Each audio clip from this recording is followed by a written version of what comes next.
Hello, hello. Welcome to today's 10-minute training at 12. I said it without the tongue twister.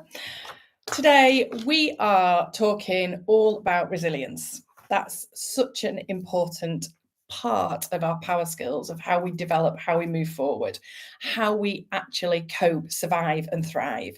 So, just a reminder, I am Sarah Knight. I'm a performance coach and I help individuals and organizations build their power skills. They're what used to be called soft skills, hate that word, to perform better in life and work. So I have clients that come to me for a whole range of reasons, from looking at they've been made redundant. What do they do next? How do they move forward? I have individuals coming to me who want to supercharge their business forward and they want to work on their mindset and how they do it, how they themselves put themselves in the business so they can move forward and thrive. I work with people who have individual situations that they want to talk about with family and relationships and how they move forward, how they develop their skill sets, they can perform better. It's all about how you maximize your performance, how you develop, how you move forward with your high performance. And the cornerstone of that for me is resilience. Frighteningly, only 1 in 10 of us have the right map, the right roadmap of resilience, because we don't tend to invest in it. What tends to happen is that something happens to us and we go, shit, something's happening. And then we move on again, or we stop, or we're unable to move on. What we don't realize is there's a skill set there. There's a way of building it. There's a way of developing it. There's a way of moving forward that allows us to build our resiliency skill sets. The way resilience is described is the capacity to withstand or to recover from difficulties. I hate the phrase bounce back, just for the record. Bounce back is one of the most stupid phrases that is ever used when it comes to resilience, because often we don't bounce back. Often we have to give ourselves time to recover, to reset, to reframe, to look at what's going to go on. So let's not think about resilience in how quickly you bounce back. Let's talk about resilience on how you move forward and how you use what's happened to you to help you build your toolkit so you are able to face future adversity, future difficulties.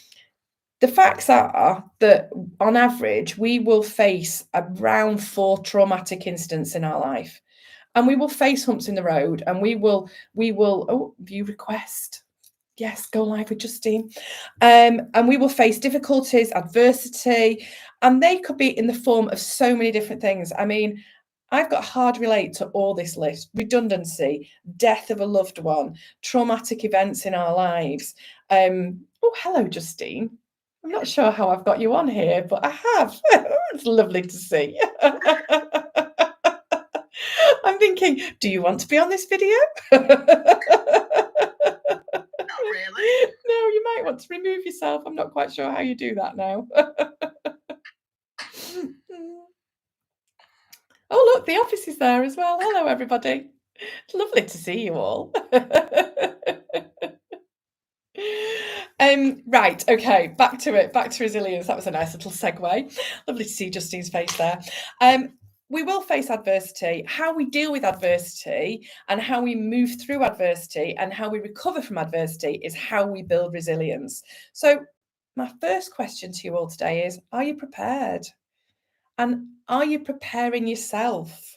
Are you building that power skill? And why do we need to do it? Well, quite simply, it protects our mental health. Quite simply, it actually guards against burnout. Quite simply, it helps us manage our stress. It improves relationships in life, in work. It improves how we manage relationships, how we look into relationships, how we judge relationships. And it increases our motivation, it increases our determination, it increases our drive. So there's some really fundamental reasons why we should all be looking at building our resilience.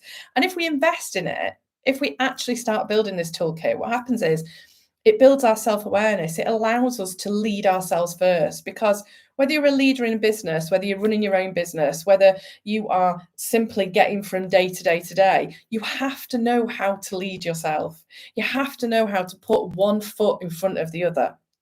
And it allows you to manage your energy, not your time. And again, this is something that I talk to my clients about all the time. Talking about time management is just bonkers. We only have so much time. We only have so many hours in the day. What we need to talk about, what we need to think about is investing in our energy systems. How do your energy systems work? How do they work in association with resilience?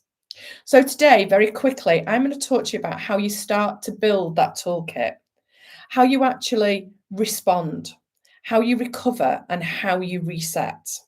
So let's look at those three things. First of all, when you're going through something, or you've been through something, or you can remember that you've been through something that has fried your brain, that has been difficult, that is traumatic. There's different levels of it, obviously, and different levels mean different things to different people. What somebody might see as difficult, someone else might see as traumatic. So let's not judge here.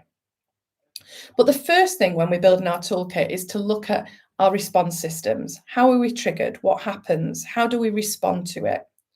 And by doing that, what you're doing is you're building your self-awareness. So therefore, you are able to identify what's happening to your system, what's happening to your mind, what's happening to your body, what your reactions are. Because then when it happens again, you're able to then choose how you respond to it. Do you respond to it by questioning it more? Do you respond to it by having to pause, by having to get your head under the duvet for a couple of days? Do you respond to it by actually working through it with someone, with a coach? These are all different things that you can bring in. And then we need to look at our recovery. That's really, really important when we're talking about resilience. You know, that whole sort of phrase of what doesn't kill you makes you stronger is bollocks, because actually it's what we learn from it once we've recovered that counts. So we need to make sure that when we're facing something, when we're facing difficulties, or when something's going on, we're giving ourselves chances to recover. Now, that might be active recovery. You're still cracking on with your job, you're still running your business, you're still working in your organization, you're still having to sort the kids out, sort your parents out, write the lists, look for everything that no one else can find in the sodding house. All these things still go on. But actually, what you're doing is you're looking at what your recovery looks like. And again, this is something I talk to a lot about with my one-to-one clients. What does their recovery system look like? How are they looking after themselves? And then we look at how you reset. What have you learned? What do you now know about yourself that you can bring into your toolkit, that when something happens next time, you know that that's where you're going to go? It might be simply regulating your breathing. It might be learning that you need to walk away from certain situations. It might be looking at what your impact is in a situation. It might be, if it's, for example, redundancy, looking at how you go into the next job as talent. It might be about giving yourself permission to have a voice, to own your space. So your response is key, your recovery is key, and your reset is key. And once we've looked at those things, then we come on to look at what your resources are. What resources do you have in place? What support systems do you have in place that are going to allow you to move forward to build your resiliency? So when I'm talking about resources, I'm talking about your external resources. Where's your support? Where's your trusted network? And then I'm really talking about your internal resources. What's your mindset? How are you using that? How are you developing it? How are you moving that forward? And they're the things that we need to build. That's how we build our resilience. That's how we develop our resilience. That's how we build our toolkit for success for the future. And if you'd like a little bit more help, then give me a shout, get in touch. I have one-to-one spaces available in June and in July as part of the Coach in Your Pocket program. And with that, what happens is every single person that now comes on my Coach in the Pocket program actually benefits from a profiling tool that I do with them, which helps build their self-awareness, helps look at how they deal with situations so we can put some real, relevant, tailored strategies in place. See you next time. Next week, we're going to talk about something that I've not decided yet, but I will update you. Take care. See you soon. Goodbye.